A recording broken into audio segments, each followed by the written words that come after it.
గత కొన్ని రోజుల నుండి లక్ష్మీనరసింహస్వామి పరిధిలోని భూమికి అన్యాయంగా నా కొడుకు మీద రిజిస్టర్ చేయించినాను అని తప్పుడు వార్తను ఖండిస్తూ ఈ మీడియా సమావేశం ఏర్పాటు చేయడం జరిగింది. నాపైన కొంతమంది కక్ష సాధింపులో భాగంగా ఎటువంటి ఆధారాలు లేకుండా నాపై సోషల్ మీడియాలో ప్రచారం చేస్తున్నారు. నేను గతంలో 2016 నుంచి 17 సంవత్సరం వరకు 2 years మధ్యస్థాన డెవలప్ చైర్మన్గా భక్తితో అంకితభావంతో పనిచేశాను. ఏ వ్యక్తి అయితే అంటే పతంగి ఉండవు అనే వ్యక్తి నేను తల కొనుగోలు చేయలేదు. అతని దగ్గర ఏమైనా ఆధారాలు ఉంటే మీడియా ముందుకు వచ్చి నిరూపిద్దామనండి. ఏ వ్యక్తి అయితే పొలం అమ్మినానని అంటున్నాడో 1120 రూపాయలకి 218 సెంట్లు పొలము నాకు అమ్మలేదు. పొలం యజమాని 11 సరైన గల భూమికి అసలు హక్కుదారులు మరియు యజమానురాలు సనకం శశికళ వైఫ్ ఆఫ్ లక్ష్మయ్య యాదవ్.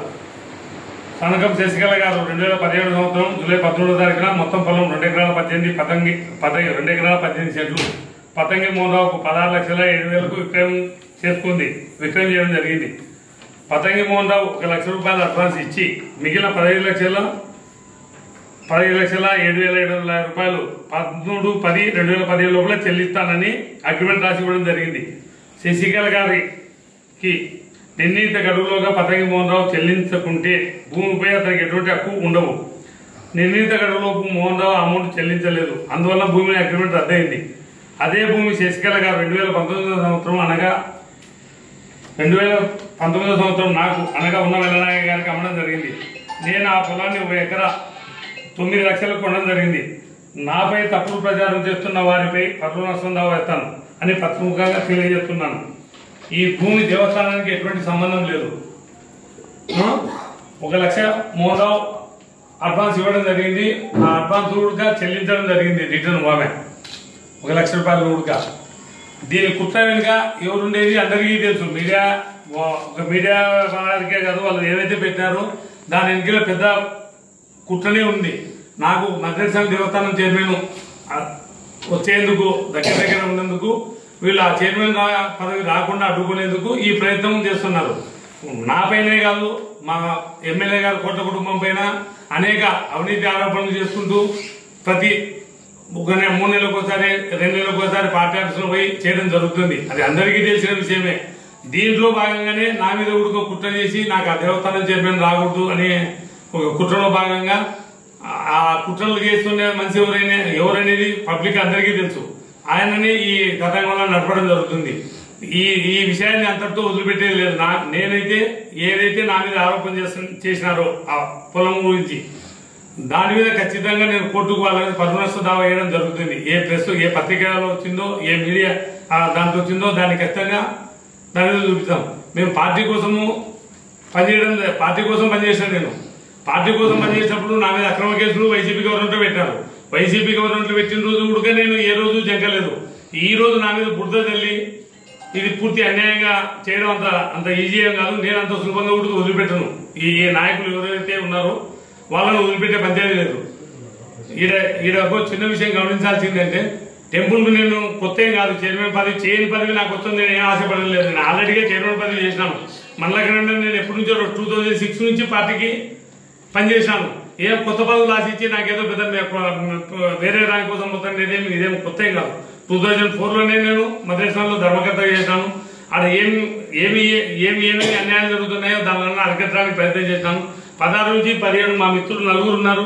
నేను ఏమైనా తప్పు చేసింటే వాళ్ళు కూడా దాంట్లో వాటాదారులని చెప్పడానికి మేము ముందుకు తీసుకొచ్చినాను. నేనేమైనా తప్పు చేసింటే వాళ్ళు కూడా వాటాదారులే. వాళ్ళు కూడా నేను ఏ విధంగా తప్పు చేయలేదు. దయచేసి ఇంకోసారి నా మీద ఏమైనా అబండాలు వేసేటప్పుడు ఆలోచించి నిరూపించేటప్పుడే అబండాలు వేయండి. నేను ఇంతటితో దీనికి వదిలిపెట్టకుండా నా ప్రయత్నంలో వాళ్ళు ఏమున్నాయో నేను ఏదానికైనా సిద్ధంగా ఉంటాను. ఇప్పుడు నేను గతంలో మేము దేవస్థానానికి ఈరోజు జమలమ్మ దగ్గర కూడా నేను 1 ఎకరా స్థలం కొనియడం జరిగింది. నేను వాళ్ళతో స్థలాన్ని రిజిస్ట్రేషన్ చేయించుకోలేదు. వాళ్ళు అట్లానే వాళ్ళు ఈ రోజు వరకు రాలేదు. ఎవరైనా సత్రాలు కడితే నేను సత్రాలు కట్టుకోవడానికి ఫ్రీగానే ఇస్తున్నా, స్థలం దాతకి ఇస్తున్నా. నేను ఇట్లా ఏదైనా తప్పుడు ఆరోపణలు చేయాలంటే ఇప్పుడు మా నాయన ఒక 13 సెంట్లు 14 సెంట్లు ఇచ్చినాడు. అది మేము ఈరోజు మేము చెల్లదని చెప్పడానికే లేదు. దేవస్థానం అభివృద్ధి మా ఇంటి దేవుడు. నాకు 4 కోట్లు పోతుంది ఎప్పుడైతే ప్రచారం చేశారో దాంట్లో వైరల్ 4 కోట్లు అని చెప్తున్నారు. ఆ 4 కోట్లలో నాకు 2 కోట్లు ఇవ్వను. ఆ చేను వాళ్ళే తీసుకోను. ఆ 2 కోట్లలో కూడా 1 కోటి రూపాయలు మా ఇంటి దేవుడు ఆయన పాదాల దగ్గర పెట్టుతాను. ఆయన అభివృద్ధి కోసమే నేను ఆ డబ్బులు పెట్టుతాను. నాకు ఇవ్వలేదు. నేను నా సొంతంగానే ఎదిగినాను. ఎక్కడ పార్టీలో కాదు, ఎక్కడ రూపాయి డబ్బులు ఎక్కడన్నా తప్పు చేసినట్టు నిరూపిస్తే నేను దేనికైనా సిద్ధం. ఎక్కడే కానీ పార్టీలో కానీ లీడర్లకు కానీ 2006 నుంచి ఈ రోజు వరకు ఉన్నాను. ఏ పలానా సార్ పలానా రూపాయలు తీసుకున్నట్టు ఎవడైనా ప్రూఫ్ చేయను. నేను నా పొలాల కాడనే ఎరువు కొన్ని పొలాలు అని ఒకడు ఫ్యాన్ల కాడ 10 లక్షలు తీసుకున్నాను. ఒకడు ఏదో కౌన్సిల్ దస్తగిరి కాడ నేను కుమ్మకి 2 కోట్లు తీసుకుని అనడము ఇవల్ల అబద్ధాల కూతులు అసత్యాలు. నేను అట్లా కుమ్మక్కు కావాలనుకుంటే నేను 2 కోట్లు కాదు. నేను ఏ రోజో కేఈ కృష్ణమూర్తి రోజు 100 సార్లు చెప్పింటాను. నాకు నువ్వు అవతలి పోతావు, నీకు రాజేటి ఫోన్ చేస్తాను, రాజేటి ఫోన్ చేస్తానని. ఏ రోజు నేను పార్టీ కోసం కట్టుబడి ఉన్నాను. నాకు పార్టీ అభ్యర్థి ఎవరైతే వాళ్ళ మడి పెడుతుండే. నేను ఈ రోజు కోట్ల కుటుంబం ఉంది. కోట్ల కుటుంబం అంటే నష్టాలని చెప్పిన నాకు పార్టీ కూడా లేదు. ఇంత అబండాలు వేయడం సరైన పద్ధతి కాదు. వాళ్ళ విజ్ఞతకే వదిలిపెడుతున్నా. మీడియా మిత్రులకి అందరికీ నమస్కారం. ఒక వారం రోజుల నుంచి తప్పుడు ప్రచారం చేస్తున్న ప్రతి ఒక్కరికి నేను ఇదే చెప్తున్నాను. దేవస్థానంలో మధ్య దేవస్థానం ఆనుకొని మా గ్రామ కంఠం 2 ఎకరాల పొలం ఉంది. దానికి సంబంధించిన విషయంలో మా గ్రామం డెవలప్ అవుతుందని నేను మధ్య స్వామి అప్పుడున్న ఈఓ గారిని అలాగే చైర్మన్ గారిని అడిగాను. మా గ్రామం డెవలప్ అవుతుంది, మేము ఆడ షాప్ వేసుకుంటే మా గ్రామానికి అమౌంట్ వస్తుంది. ఇట్లా మేము అడిగితే లేదు, గ్రామ అభివృద్ధి కోసం మధ్య దేవస్థానం అభివృద్ధి కోసం ఎక్కడ ఏ షాప్ వేయడానికి లేదు. అదేవిధంగా ఎవరి పొలం కొనాలినా దాన్ని డెవలప్ చేయడానికి లేదు. ఓన్లీ పొలం వేసుకోవడానికి మాత్రమే అట్లా కొనేవాళ్ళు ఉంటే కొనండి తప్ప వేరే షాప్లు వేసి ఇంకో విధంగా చేస్తా అంటే గ్రామ మధ్యస్వామి అభివృద్ధి తగ్గుతుంది. కాబట్టి దేవస్థానం కోసం నేను ఎంతో దగ్గర ముందుకెళ్తానని ఆ రోజు ఉన్నటువంటి ఈఓ గారు అలాగే చైర్మన్ గారు, అప్పుడున్న చైర్మన్ మెల్లనారాయణ గారు ఆ విధంగా చెప్పడం జరిగింది. తర్వాత మన వైఎస్ఆర్ ప్రభుత్వం ఉన్నప్పుడు కూడా సరేనా మీరు లేరు కదా, ఆ రోజు మేము ఈ రోజు దీన్ని డెవలప్ చేసుకుని మా గ్రామానికి అమౌంట్ వస్తుంది, ఒక 10 షాపులు వేసుకుంటే నెలకు 30,000 డబ్బులు వస్తాయి. మా గ్రామంలో చిన్న గ్రామం అడిగితే కూడా ఆ రోజు కూడా చెప్పాడు. నేనైతే దీనికి ఒప్పుకొని ఎదురు వెళ్తాను, అవసరమైతే వాళ్ళతో కూడా మాట్లాడతాను, దీన్ని షాప్ లేవుదని మా ఊరు బాలిశెట్టితో మాట్లాడి ఒక 3,500 అమౌంట్ కట్టించి పంచాయతీలో షాప్ వేయకపోతే కూడా కూడా ఆ రోజు అభివృద్ధి ఆపినా. నేను దానికి నేను ఎక్కడ ఉందో చెప్పగలుగుతాను. అదేవిధంగా ఇప్పుడు చేస్తున్న తప్పుడు ప్రచారం పార్టీ కోసం పోరాడండి. మీకు నేనేం చెప్తున్నా అంటే మనం అందరం ఒక కుటుంబము. పోయినసారి వైఎస్ఆర్ ప్రభుత్వం ఉన్నప్పుడు స్వామిలో పనిచేసే వాళ్ళని కూడా వీళ్ళు ఏదైనా అవినీతి చేశారని వాళ్ళ కోసము మా ఊర్లో పనిచేసే కాంట్రాక్టర్ అతను రోజు కూలిగానే పోతాడు, 2 రోజులు కూలిపోతాడు. అతని ద్వారా పాస్బుక్ అకౌంట్ బుక్లు తీసుకుని ఏమైనా అకౌంట్ డబ్బులు వేసారని చూసిన వాళ్ళే ఇంతవరకు ఏం చేయలేదు. మీరు ఎందుకు ఇట్లా తప్పుడు ప్రచారం చేస్తున్నారో నాకు అర్థం కావడం లేదు. ఒక పార్టీలో ఉండి సరే ఇప్పుడు నేనున్నాను, నాకు అన్నకు ఒకవేళ ఏదో విభేదాలు అయితే నేను ఊరుకుంటాను అంతే తప్ప మంచి మీద బుడదలడం తప్పదు. ఏదోనంటే ఇప్పుడు ఒక అధికారంలో ఉన్నాము, ఇప్పుడు అతని మీద అన్న మీద చల్లిన ఒకరే, తర్వాత నా మీద చల్లిన ఒకటే, పార్టీకి చెడ్డ పేరే కదా. మీరు ఏదో ఆదేశాలు అంటే మీరు ఆదేశాలు అంటే మీరు ఆదేశం దగ్గర పోయి మేము చేసాము మాకు ఇది కావాలని అడుగుండి, అంతేగాని ఏదో చేస్తున్నారు ఓటు ఏదో లబ్ధి పొందుతారు అనడం తప్ప. ఇది దయచేసి అర్థం చేసుకోండి మరోసారి. మీరు ఎందుకంటే అందరం ఒకటే కుటుంబంలో ఉన్నాం, ఇది తగదు. ఎందుకు ఇది దేవస్థానం చైర్మన్ గా ఉన్నప్పుడు మేము కూడా ధర్మకర్త మండలిలో సభ్యులుగా ఉన్నాము. గతంలో ఆయన మీద ఏదో పొలం కొన్నారనే ఒక అభియోగం చేసి అభియోగం చేసే వ్యక్తి ఎవరో దానికి సరైన సమాధాన ప్రూఫ్స్ తీసుకొచ్చి ప్రతికార సమస్యలో కూర్చొని మాట్లాడితే అది ఎవరు నిజమో ఎవరు అబద్ధమో అనేది తెలుస్తుంది. కావున ఆ వ్యక్తి తప్పకుండా చేయాలి, లేకపోతే అతని మీద అతనికి ప్రోత్సహిస్తున్న వ్యక్తుల మీద పర్మనెంట్ దావా వేస్తారని ఈ సందర్భంగా తెలియజేయడం జరుగుతుంది. పేపర్లో కాకుండా ప్రముఖ పేపర్లో కాకుండా ఎప్పుడు రెగ్యులర్ వచ్చే పేపర్లో కాకుండా ఎక్కడో కర్నూలు జిల్లాలో ఉన్నటువంటి చెత్త పేపర్లో గతంలో చైర్మన్ చేసినటువంటి మండల కన్వీనర్ అయినటువంటి ఉండం వెల్లనాగ గురించి రాయడం చాలా బాధాకరం. ఇక్కడ ఉన్నటువంటి ప్రజలు చాలా బాధపడతా ఉన్నారు. ఎందుకంటే మేము గత 15 సంవత్సరాల నుంచి ఆయన చూస్తూ ఉన్నాం. ఎక్కడ చిన్న తప్పు పార్టీలో జరిగినా అరే బాబు ఇది చేయొద్దురా, ఎందుకురా, నేను ఇస్తా ఆ రూపాయి నువ్వు తినొద్దు, అది పార్టీకి పెడదామనేటువంటి వ్యక్తి.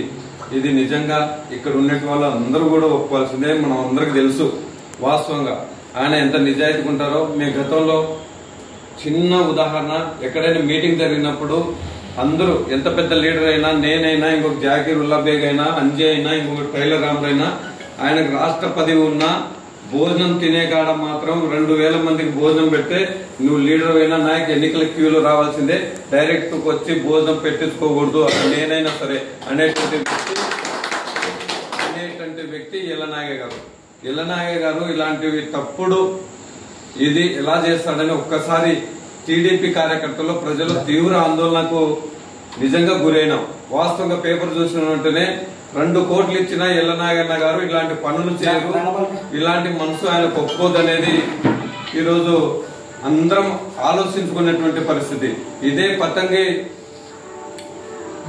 మోహన్ రావు గారు సరే ఆయనకు టైం అయిపోయింది, ఆయనకు టైం అయిపోయినాక శశికళకి ఏదన్నా ఉంటే ఆయన శశికళ పైన ఆరోపణ చేసుకోవాలా అంటే మీరు ఎందుకు అమ్మినారు శశికళ పైన ఆరోపణ చేసుకోవాలి కానీ డైరెక్ట్ గా ఎందుకు చేసినాడనైతే దాని లోతు పాత్రలు మనం అందరం విలేకరులు కూడా ఆలోచించాలి. మీరు కూడా ఒక్కసారి ఆలోచించండి.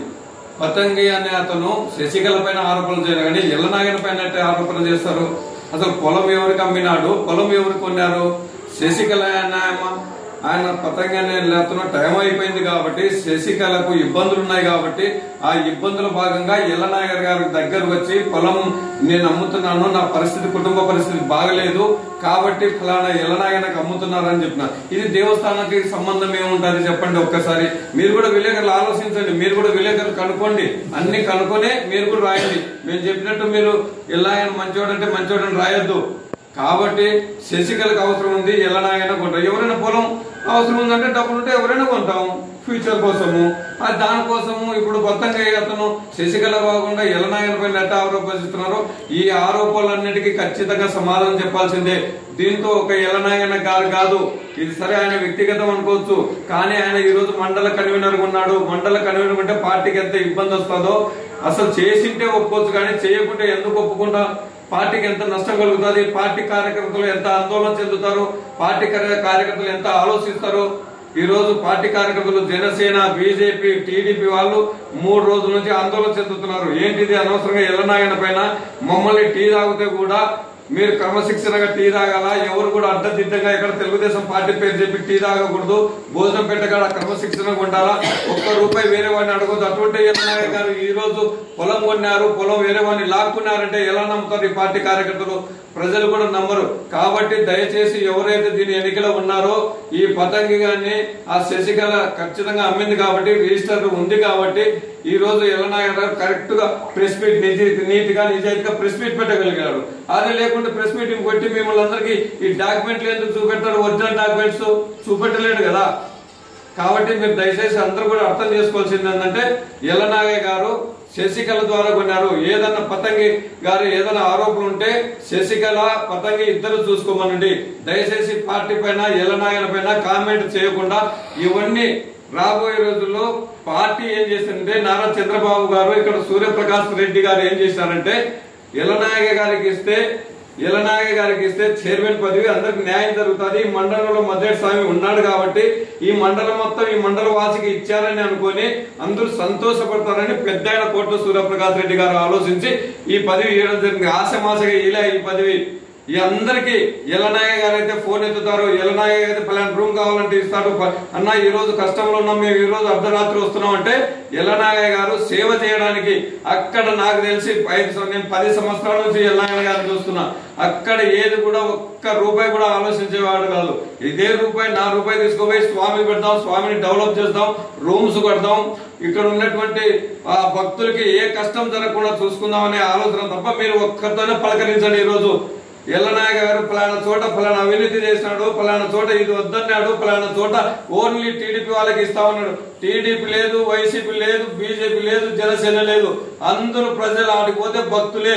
ఆ భక్తులు చూసుకోవాల బాధ్యత నా చైర్మన్ పైన ఉంది అని ఆలోచించేటువంటి వ్యక్తి ఆ వ్యక్తిని ఈ రోజు అనవసరమైనటువంటి అబండాలు వేస్తే ఏదో పేపర్లో వస్తే మీరు కర్నూలు నుంచి వస్తే దానికి ఈ రోజు ఎల్లనాగ గారు సమాధానం చెప్పాలా? చూస్తాం. సమాధానం కాదు మీరు చెప్పేది. ఇదే ఎవరైతే ఆరోపణ చేసినారో మీ ఎన్నికలు ఎవరైతే ఉన్నారో హైకోర్టుకు వెళ్లి పిటిషన్ వేసి ఎందుకు ఆ రోజు మీరు అబద్ధం ఆడారో దానికి కాళ్ళు పట్టుకొని సమాధానం చెప్పేటువంటి పరిస్థితి తెలియజేస్తూ ఇంకా నైనా ఇదే 100 సంవత్సరాలైనా ఎల్లనాగా ఏ కాలం అయితే బతుకుంటాడో ఆ కాలం వరకు నిజాయితీ ఉంటాడో పార్టీని కాపాడాలని ఆశిస్తూ ఈ అవకాశం ఇచ్చిన మీకు అందరు కూడా ధన్యవాదాలు తెలుస్తూ ముగించుకుంటున్నాం. కూటమి ఎన్డీఏ ప్రభుత్వంలో ఉన్నటువంటి మండల కన్వీనర్ అయినటువంటి ఎల్నారాయణ మీద గతంలో చైర్మన్ ఉన్నప్పుడు ఏదో దేవస్థానం భూమిని ఆక్రమించి ఆయన రిజిస్టర్ చేసుకున్నాడని ఏదైతే గతం ఒక వారం నుంచి యూట్యూబ్లో అయితేనేమి ప్రెస్లో అయితేనేమి చక్కర్లు కొడుతూ ఉన్నాయో పొలం ఇది చేశారని చెప్పి ఎవరైతే మీడియా ముందుకు వచ్చి మాట్లాడారో వారికి ఈరోజు మేము కూడా అన్న దగ్గర నుంచి డాక్యుమెంట్లు చూడడం జరిగింది. ఒకవేళ మీరు నిజంగా పొలం కొని ఉంటే మీ పేరున రిజిస్టర్ అయ్యంటే మీరు దేవస్థానానికి కదా రిజిస్టర్ చేయించాలి. మరి ఎందుకు అక్కడ దేవస్థానానికి మీరు రిజిస్టర్ చేయించలేదు? మీకు ఎవరైతే అమ్మినారో వాళ్ళని కదా మీరు క్వశ్చన్ చేయాలి. ఇందాక ఎవరైతే మన రవీంద్ర నాయక్ అన్నారో లేకపోతే ఎల్లాయన్ అడిగారో కొన్న వ్యక్తి ఎవరైతే అమ్మిన వ్యక్తిని క్వశ్చన్ చేయాలి తప్ప మధ్యలో మీడియా ఎవరో థర్డ్ పార్టీ కొన్నప్పుడు థర్డ్ పార్టీ ఎలా క్వశ్చన్ చేస్తారు? మనం ఇరు పార్టీలు బోత్ పార్టీస్ ఏవైతే డిస్కస్ చేసుకుంటాయో పార్టీని ప్రాపర్టీ కొనేటప్పుడు అమ్మిన వ్యక్తి కొన్న వ్యక్తి మధ్య డిస్కషన్ జరగాల్సిన ఇష్యూని ఎందుకు మీరు దేవస్థానం ఇష్యూలో ఇది చేస్తున్నారు? ఈ రోజు ఏదైతే కూటమి ప్రభుత్వంపై బురద చల్లాలని చూస్తున్నారో దయచేసి ఈ విషయాలని గమనించాలని చెప్పి రేపొద్దున ఆయన ఏదైనా లీగల్ ఇష్యూస్కి వెళ్తే రేపొద్దున ఫ్యూచర్గా మీరు ఎంత ఇబ్బంది పడతారో అది ఒకసారి ఆలోచించాలని కూడా మనం చేస్తా ఉన్నాం. దయచేసి ఇలాంటి ఏదైనా ఆరోపణలు ఉంటే ఒకసారి ఆలోచించి ఏదైనా మనం కరెక్ట్ మాట్లాడుతున్నామా ఏంటి అనేది ఒకసారి ఆలోచించాలని చెప్పి ప్రతిపక్ష పార్టీలకు కానీ గతంలో ఉన్న వైఎస్ఆర్సీపీ పార్టీ నాయకులు కానీ ఇప్పుడున్న ప్రజెంట్ ఎవరైతే మీడియాలో మాట్లాడుతున్నారో వాళ్ళకందరికీ తెలియజేస్తా ఉన్నాం. దయచేసి ఇవి కరెక్ట్ కాదు. మీరు ఏదన్నా ఉంటే లీగల్గా మీకు ఎవరైతే ఆ రోజు అగ్రిమెంట్ చేశారో ఆమె మీద లీగల్గా వెళ్ళండి. నాకు ఆ రోజు అగ్రిమెంట్ చేశారు ఎందుకు ఈమె నాకు రిజిస్టర్ చేయించలేదని మీరు అగ్రిమెంట్లో పలానా పీరియడ్ ఏదైతే రిజిస్ట్రేషన్ యాక్ట్ 1988 ఉందో దాంట్లో ఈ టైం నుంచి ఈ టైం అని కనపరిచినప్పుడు ఆ టైంలోపు మీరు డబ్బు కట్టిండాలి. ఒకవేళ కట్టింటే ఆమె రిజిస్టర్ చేయించకపోతే కోర్టుకి వెళ్ళి నేను డబ్బులు కట్టాను నాకు రిజిస్టర్ చేయించలేదని కోర్టులో వేసి మరి రిజిస్టర్ చేసుకోవాలనే హక్కు మీకు ఉంది. అది చేసుకోకుండా ఈ రోజు ఆయన మీద బురద చల్లడం అనేది కరెక్ట్ కాదని చెప్పి తెలియజేస్తాను.